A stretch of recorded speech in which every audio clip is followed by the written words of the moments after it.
Halo guys, balik lagi sama gua Lucky ID. Seperti biasa sebelum mulai videonya, buat kalian yang sudah dukung channel ini selama ini, terima kasih banyak. Buat kalian yang baru mampir, jangan lupa nyalakan lonceng notifikasi agar tidak ketinggalan update video dari channel ini.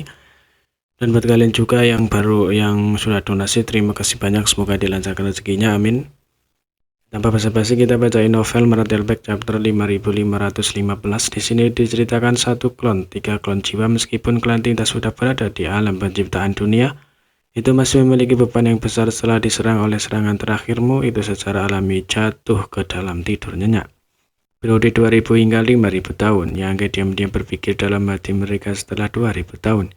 Dia harus melakukan perjalanan ke pembatasan besar awal surgawi sesekali untuk menyelidiki situasinya. Kalau tidak, jika ada yang tidak beres di sana, Wuguang tidak akan bisa menyebarkan berita itu.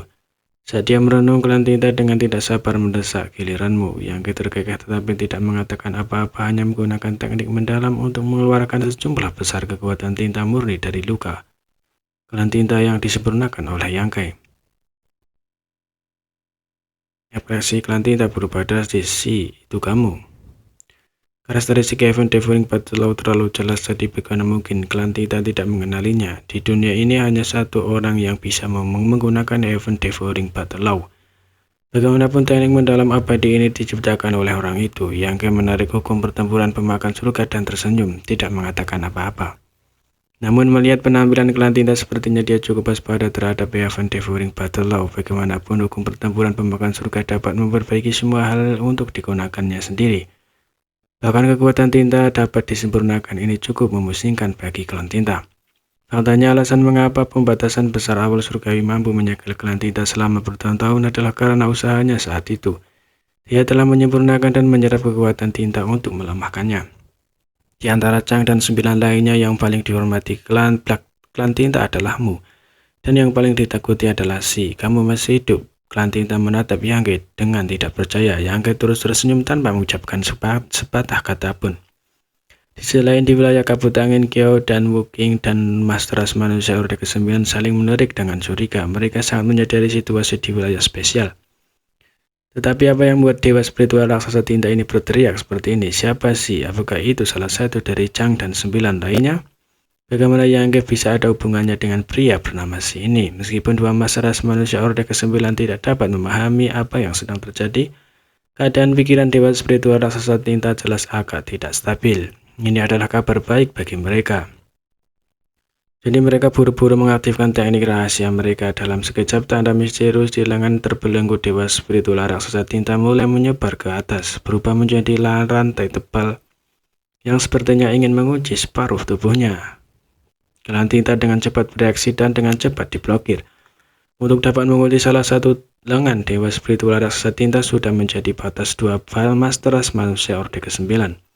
Meskipun mereka telah mengambil keuntungan dari kegelisahan dewa spiritual raksasa tinta barusan, sekarang dewa spiritual raksasa telah melawan. Upaya mereka sebelumnya menjadi sia-sia. Untuk sementara waktu, tanda misterius di lengan menjadi lebih sering. Melihat ini, Yang Kai segera berteriak, "Klan Tinta, jangan merajalela." Dengan lampion tangannya, cahaya pemurnian yang sangat kaya meledak dari tangannya dan menabrak klan Tinta. Dimanapun cahaya itu bersentuhan, warna tinta akan meleleh dan cahaya murni akan meresap ke dalam tubuhnya melalui luka-lukanya. Klan Tinta meraung lagi saat kekuatan tinta tebal melonjak keluar dari tubuhnya untuk menahan cahaya pemurnian. Kedua cahaya, satu putih dan satu hitam, bertabrakan dan meleleh. Yang Kai tidak menggunakan ras batu kecil kali ini karena tidak perlu. Tidak seperti sebelumnya ketika dia berada di No Return Pass, klan Tinta seperti target besar di sini.